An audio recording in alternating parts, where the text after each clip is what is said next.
All right, if I can get everyone's attention, we'll go ahead and get started. Hope you all are enjoying the food, courtesy of our wonderful catering department.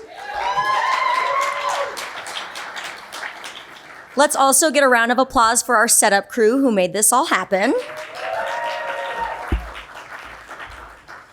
Well, hello there. My name is Cami Smith. I use she, her pronouns, sorry. And I am the Senior Coordinator for Training and Recruitment here at the Lory Student Center. No, thinking. I'm kicking off today's State of the LSC, and I wanted to acknowledge that we just finished a bunch of graduation events, which many of you helped and participated in some way, and we also just completed a very charged semester. Every one of you worked very hard, and we understand you might be tired. Oh, it's me. So thanks to each of you for being here. You showed up either in person or online, and we're glad you did. So whether you are a Lory Student Center employee or representing our incredible partners, we hope you are looking forward to continuing to eat, gather here in community, and reviewing the LSC's strategic plan. That's our journey for our time together. But the most important part of our time together is you, all of you who make the LSC what it is. As we continue to talk about appreciation, we must appreciate where we've been, where we are, and hopefully where we're going. To do this, we must acknowledge the land we are on, so please watch the CSU land acknowledgement.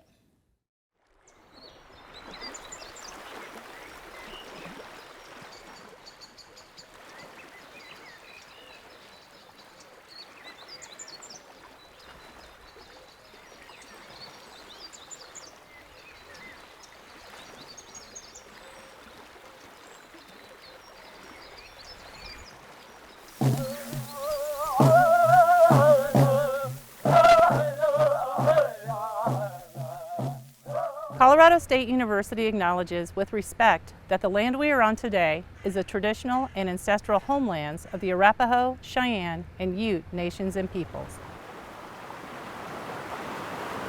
This was also a site of trade, gathering, and healing for numerous other Native nations. We recognize the indigenous peoples as original stewards of this land and all the relatives within it. As these words of acknowledgement are spoken and heard, the ties nations have to their traditional homelands are renewed and reaffirmed. CSU is a land-grant institution, and we accept that our mission must encompass access to education and inclusion. And significantly, that our founding came at a dire cost to Native nations and peoples whose land this university was built upon. This acknowledgement is the education and inclusion we must practice in recognizing our institutional history, responsibility, and commitment.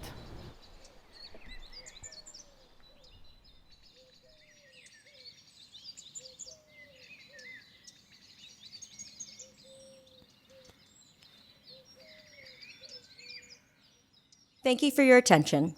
Aligned with our acknowledgement of this land, we are called to also acknowledge the labor.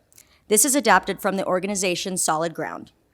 We respectfully acknowledge our debt to the enslaved people, primarily of African descent, whose labor and suffering built and grew the economy and infrastructure of a nation that refused to recognize their humanity.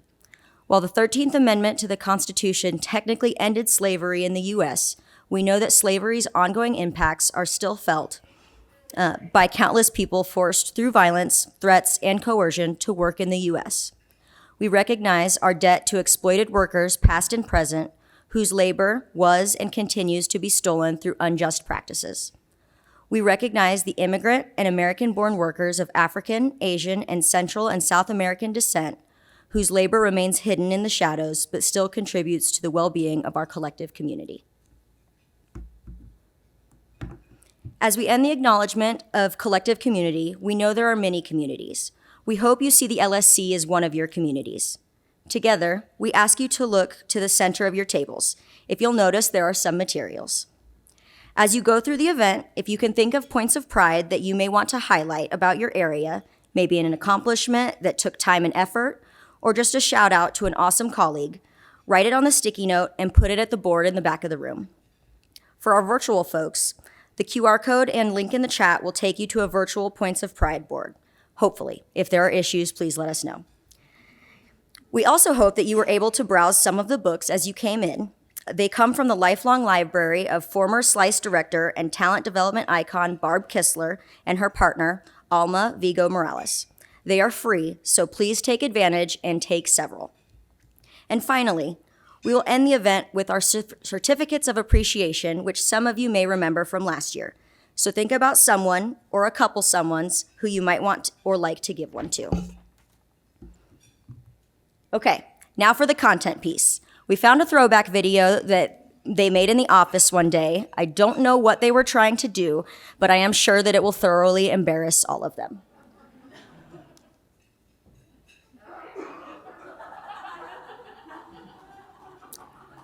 All right, without further ado, Emily.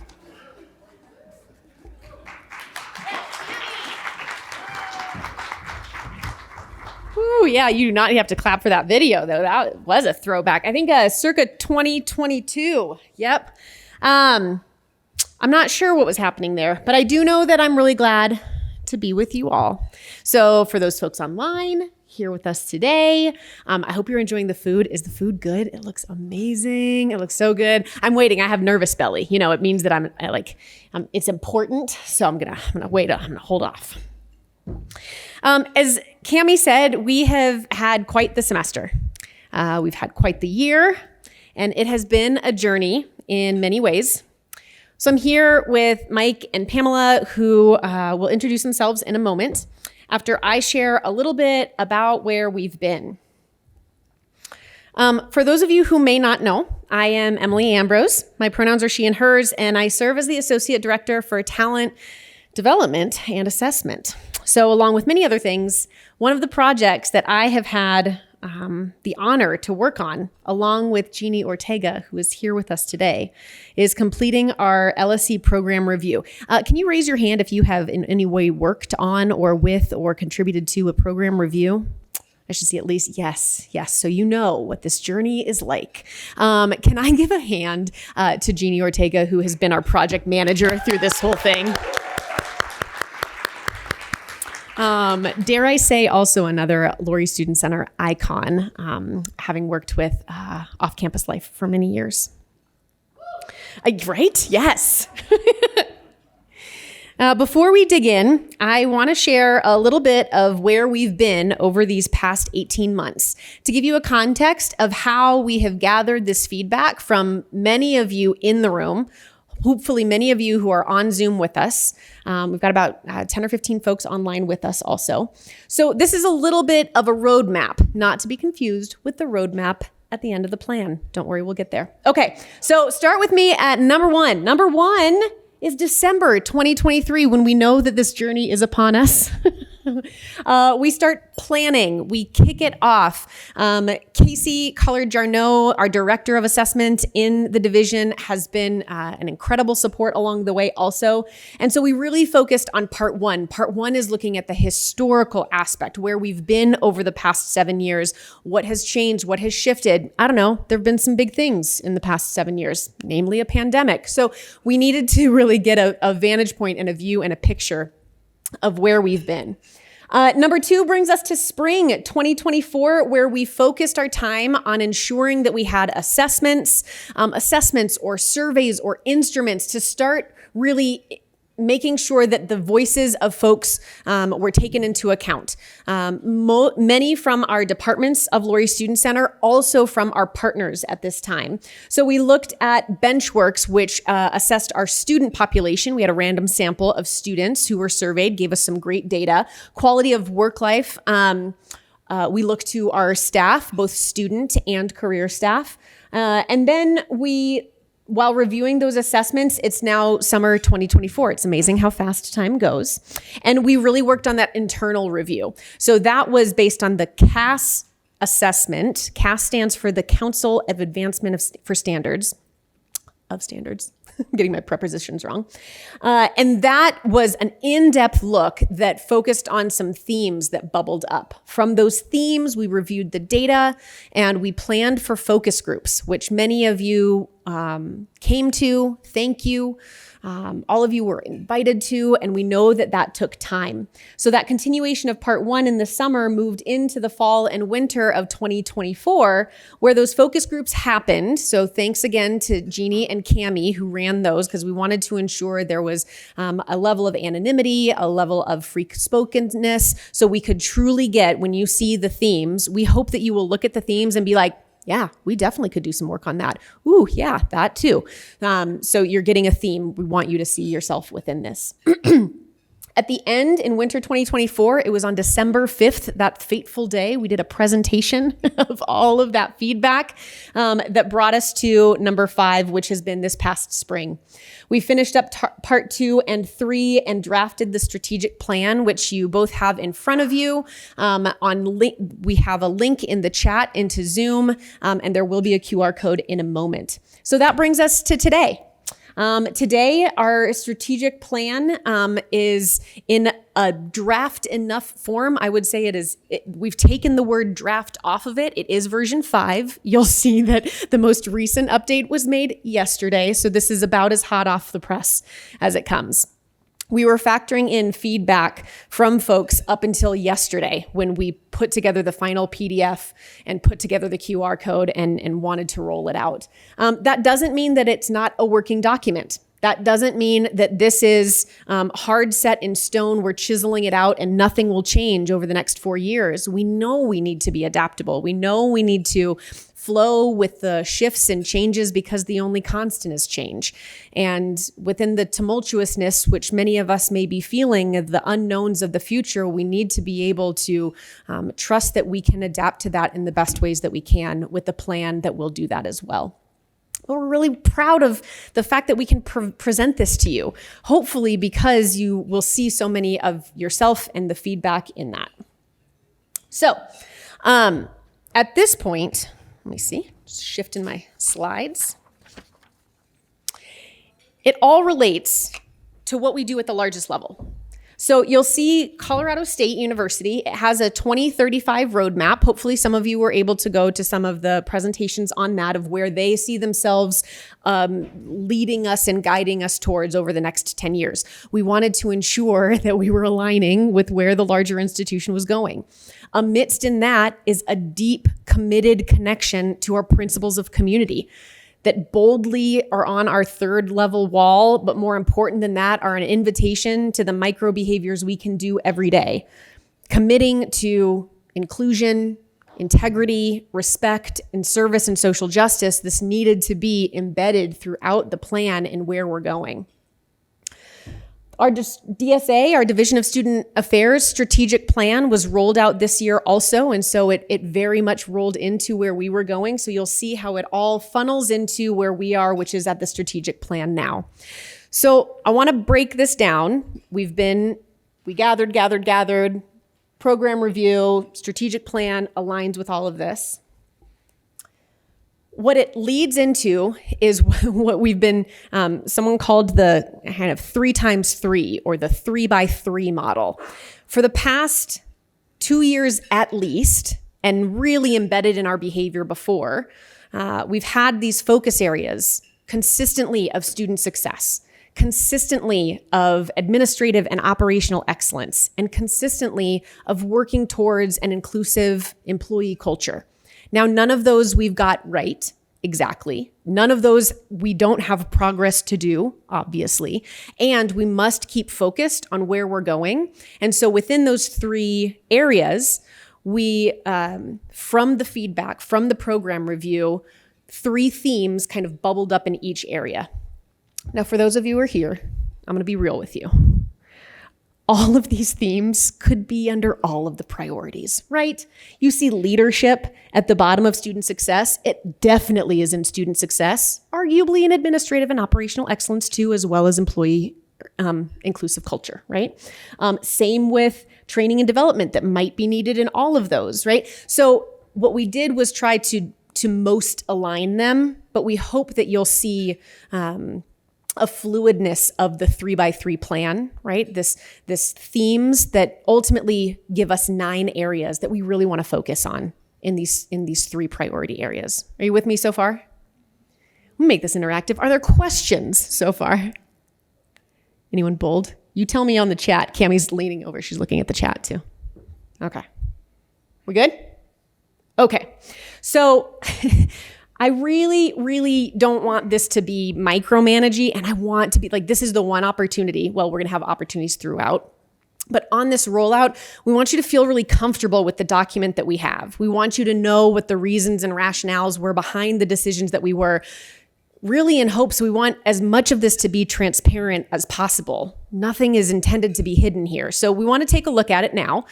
So at your table is one copy each. We wanted to both frame accessibility with an e-document. So that QR code, as well as the link in the chat, will take you to the version 5, right? The PDF of the version 5, that's what it will take you to. And so you can, if you want it a little bit bigger, you can blow it up. But we're going to now map you through what this looks like. Good? Did I spend a sufficient amount of time on this on this slide so you can get there? We good? All right. Let's take a look. So you're not intended to read the slide. You're intended to see it right in front of you. The first 2 pages is the plan. That's the plan. That's it, right? So those of you who may or may not be familiar with the Division of Student Affairs plan, they have a 1-page plan with the 4 priorities, right? Knowing students, knowing our staff, evolving our division, and involving our impact. It was intended to be that simplistic while not being easy, right? We wanted it to be just like the 3x3 model, knowing our 3 priorities and the themes within it. We wanted it to be relatable. So on page 1, are the priority areas, those 3 areas that we just talked through, right? Student success, administrative and operational excellence, and inclusive employee culture. Right next door, we see those 9 theme areas, moving from inclusive student success practices all the way to awards and recognition, not ordered of importance, but what bubbled up through the feedback and the assessments, through benchmarking and our connections and commitment to the larger CSU.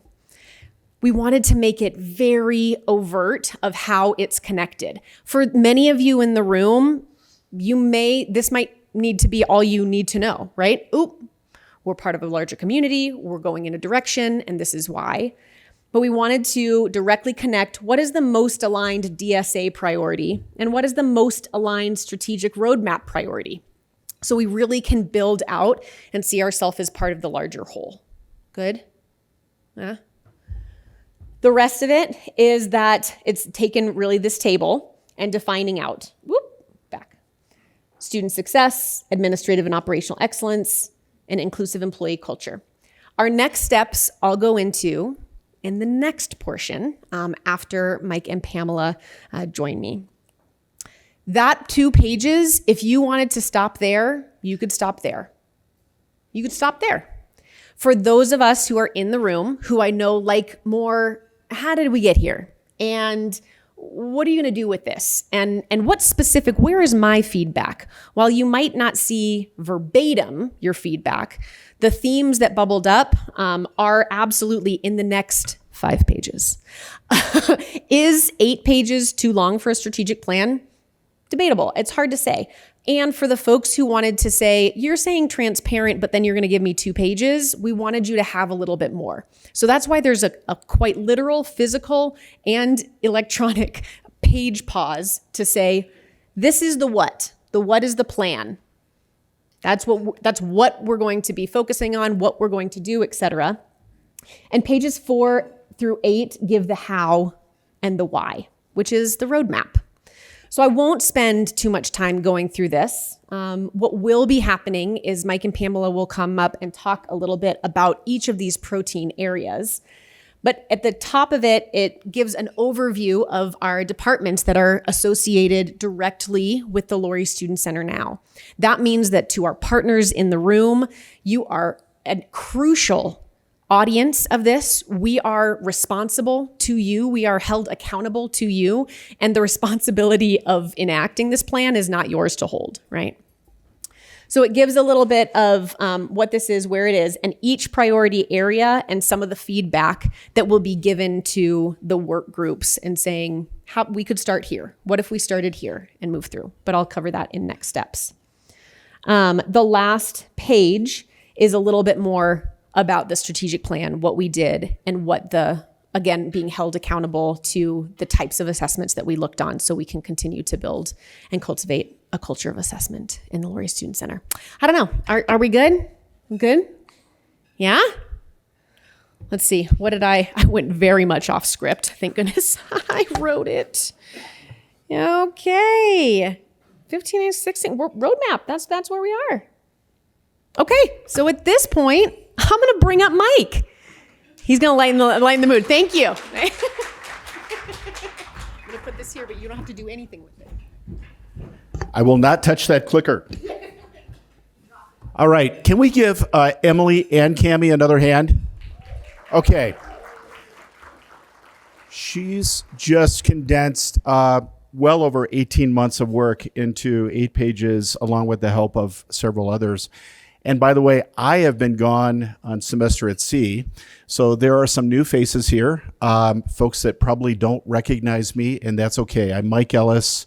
My pronouns are he, him, and I serve as the Associate Vice President for Student Affairs and Executive Director of the Lory Student Center.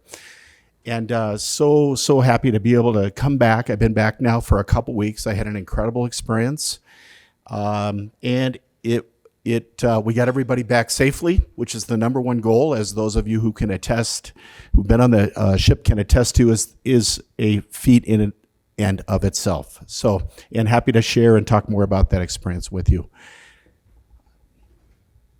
I'm going to ask our IT staff if you could please roll back to the video, and I'm going to reframe this a little bit for you.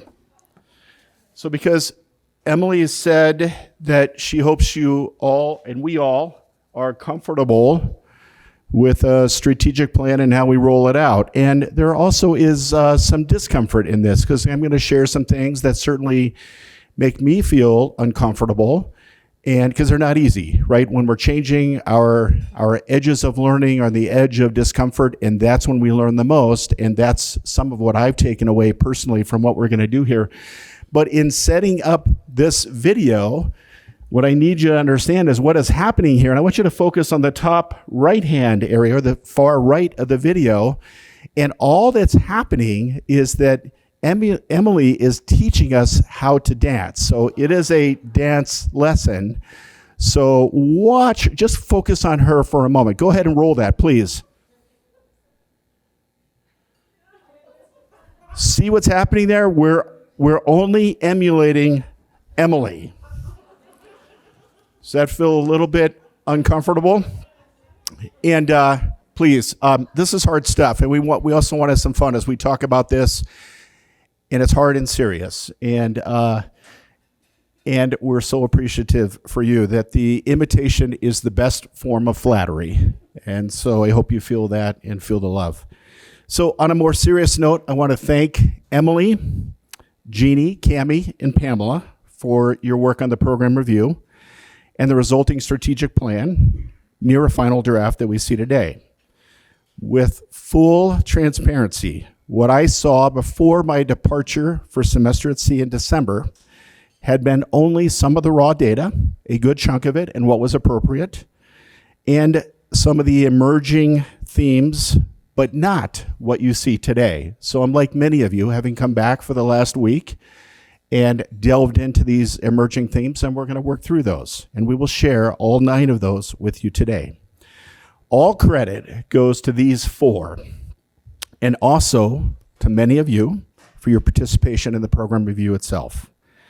Whether it was students who participated in our benchmarking survey, or staff who participated in the CAS, the Council for the Advancement of Standards in College Unions and Student Centers assessment, the quality of work-life surveys, or one of the numerous focus groups, as you heard, conducted by Jeannie and Cammie, thank you, and that's to all of you.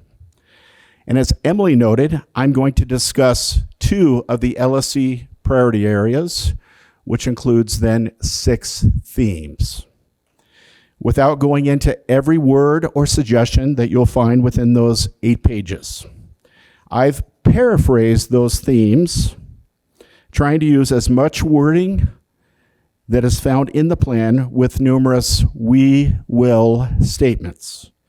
Many of you know that I have a core belief, and I can thank my own now adult children for this, that when I say something out loud, that I will do everything in my power to try to make it come to fruition, unless there are mountains to be moved. Next slide, please. So in the theme of student success priority, where leadership, programs, services, and inclusive learning come together to ensure every student sees themselves acknowledged, engaged, and uplifted. If there's one item I noted in my semester at sea travels, and this isn't rocket science, as you can all imagine this, it's the more that people across the world feel connected in their communities, the happier they appeared to be. And we know this applies to students, faculty, and all of us here.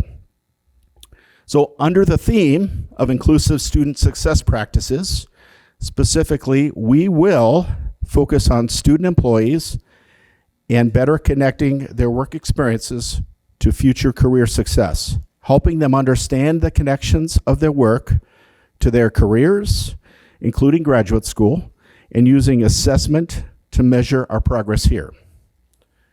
For supporting changing student populations, we will continue to disaggregate our data.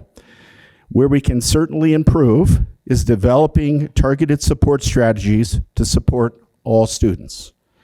And under leadership, we will likewise make use of data in our leadership practices to conduct an audit of our programs, to evaluate our programs and service offerings, and we'll focus on providing access and tools for students to better engage and participate in the democratic leadership process. This includes taking a hard look at ourselves as leaders, including my office, myself, through my own leadership, in support of a more present and engaged leadership team. We heard your feedback. Our second priority,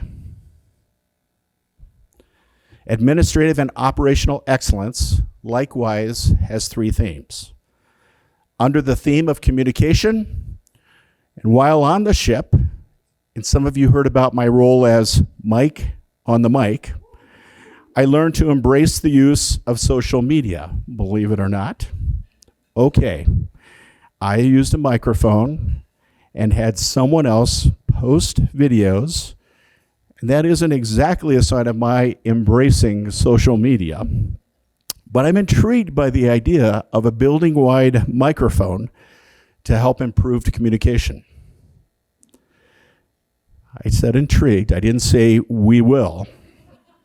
Nonetheless, we know we could do a better job with both internal and external communication, with specific accommodations that you'll find in the plan, ranging from more formal communication channels to distinguish between the urgent and non-urgent matters.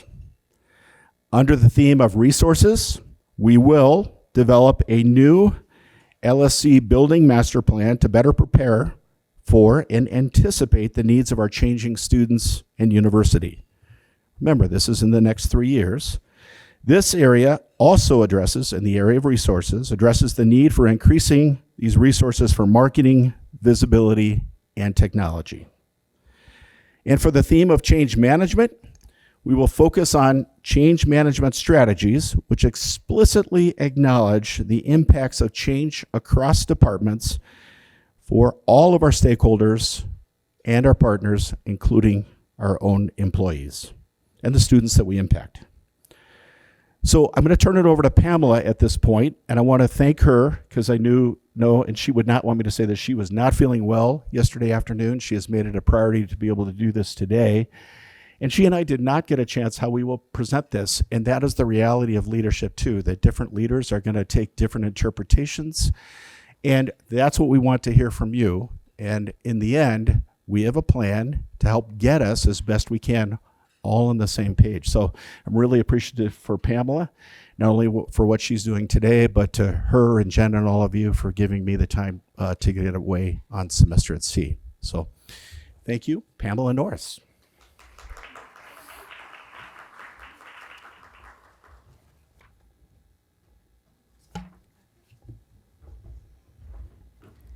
I also want to acknowledge that one of our governing board members is here, Jakai Nunley, who also turns out to be our new student body president next year.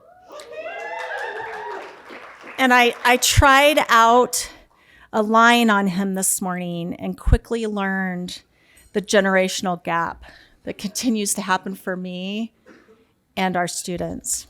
I keep getting older. They keep staying the same age. So I wanted to talk just a second about Alice in Wonderland, a quote from that. And Jakai was thinking I was talking about, what is that movie, Pam? The yellow road, the red road. I said, the yellow brick road. He said, yes. I said, no, that's not Alice in Wonderland. I have a feeling, though, I have some other friends in the room that know the Alice in Wonderland movie. And so, do you remember in that movie when Alice is having a conversation with the Cheshire Cat?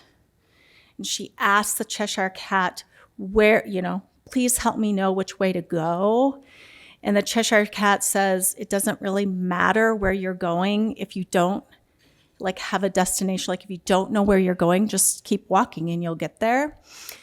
When I came back from semester at sea in the fall and had seen the work that Jeannie and Cammie and Emily and Mike had done, that was the quote I was thinking is we could all do our work every day and do it really well, but if we don't know where we're going, if we're not aiming towards a goal, it's likely going to take us a long time to get there, and we may miss out on some really big aspiring goals to reach. And so I really want to thank them a lot for giving me the opportunity to be gone in the fall and working so hard to ensure that this project continued on. So I have the opportunity, oh God, I don't know where the clicker is. Oh, okay, here we go.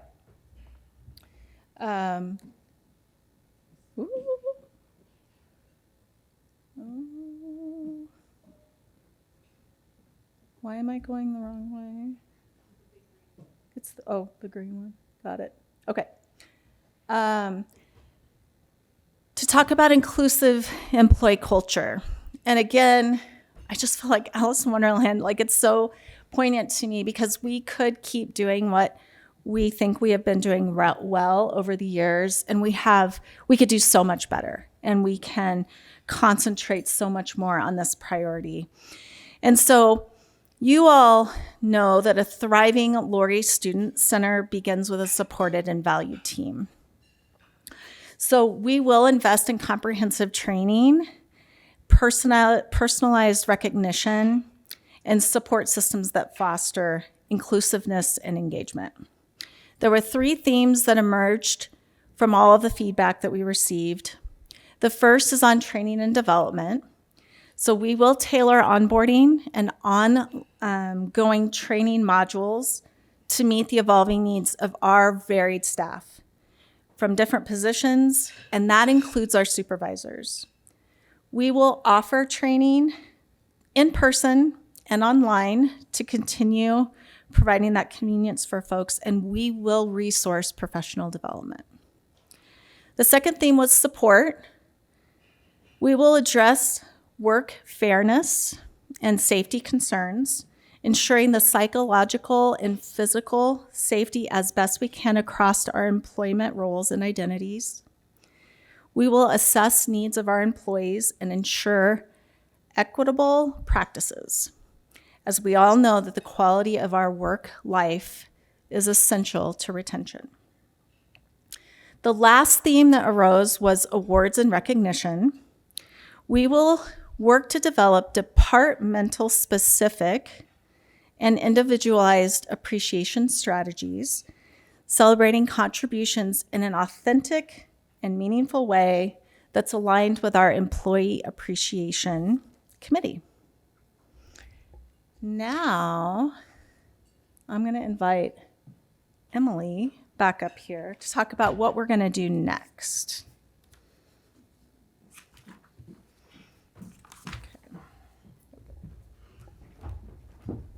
We give it up for Pam. Yeah. Woo!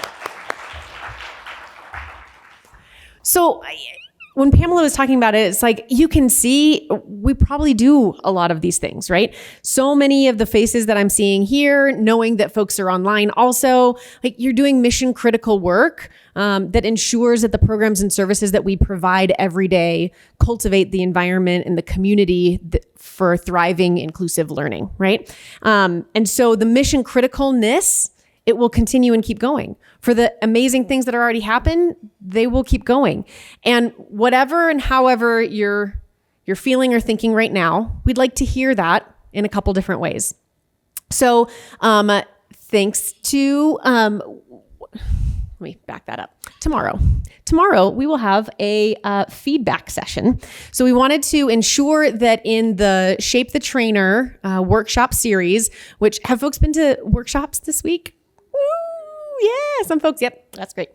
So tomorrow at 3:30, we will have an opportunity to go through the plan a little bit, do some feedback. It's really going to be more of a conversation because this is the point where we want feedback on the implementation. I'll talk to you about next steps because people are like, okay, great plan, but like, what are we doing with that plan? A plan into action. How do we implement? How do we carve out space? You're asking me to do less with less, and now you're giving me a whole plan where we need to do a lot more. All of that is real and felt. And we want to take the summer to ensure that we have, I wanted to say a plan for the plan. That definitely was not in the script. And we know that we are not only accountable to what is next, but how we get there. So the feedback session is really going to be on implementation. So like, as you've seen this, what feels like low-hanging fruit that we could do that has the biggest impact right now, right? Where do we want to start? How will those subcommittees or work groups be created? Let's hear about that, right? We know that if we don't put something out front and forward, that we don't keep going to it. So in the plan, you'll notice in the next steps that part of the commitment is to come back twice a year at least to say, all right, where are we at? What's happening? What needs to move forward? What needs to shift and change? I'll speak for myself.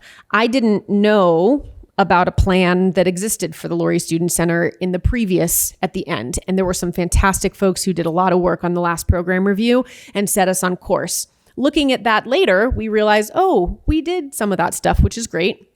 And we want this to be more out front and forward, so we're held more to account for it. So the feedback session is our first opportunity to really open it up to our community to say, okay, what do you think? Your note cards, which I have a slide for this also in a second, but your note cards are also that opportunity as well. We will use that summer to evaluate strategies to move the strategic plan forward, the current committee structure, and how to do so effectively and efficiently. So this is, it's not just simply that we have the capacity or really interest to do more. We know everyone is at or beyond capacity as it is. So we really need to, I just learned this concept of right sizing, right? I think it has more to do with employment. I'm not talking about that. I'm thinking about that in terms of the asks that we have and how we're ensuring that we're creating capacity that we might already, that might exist within us. That might say, we used to have a SHAPE advisory committee. Does that shift and change in terms of working with the 3 areas in inclusive employee culture? I'm not saying that that will happen. I'm saying that those are the things that we'll use the summer to look at. So if you have ideas, we would love them. Does it sound like a little bit of a plan? We heard, so the APREA work group that was recently reignited this past summer, this past year. It's the Assessment, Program Review, and Evaluation and Action work group. And so we have representation from different parts of the Lory Student Center, and that group has seen this plan, has taken that back, and some of the feedback was like, well, what are we going to do with that? And so we wanted to make sure that we answered some of that question, that give us a little bit of time where we can continue to say, all right, here it is. How should we implement it? And then please, this is a plug for the first informal gathering of the year, probably in early September once we get rolling, and we will come back with this on the docket. Okay. So now your bellies are full. There's things that are happening on the table. We want to give you some time back around that. So I'm going to hand it back to Cami at this point. Thanks everyone for your attention and for going through it. It was great. Thank you. Let's hear it for all three of them. Thank you for sharing with us today. Make sure you fill out those note cards. I know for a fact that they will be read and considered. For now, a reminder about the three things we touched on earlier. The points of pride thing in the back. So on your sticky notes, write on those points of pride, things you're proud of, people you want to give shout outs to, and put those on the board in the back. There's a free book resource table. So please take as many books as you can carry out of here. And the certificates of appreciation on the table. Again, you can give them to the person yourself or leave them on the table and we will make sure they get delivered. Thank you for coming out. Get more food. Thank the catering folks. Stay around and mingle. We'll put the music back on and we hope to see you at some Shape the Trainer events, both later this afternoon and tomorrow. Thanks for our online folks for attending. Have a great day.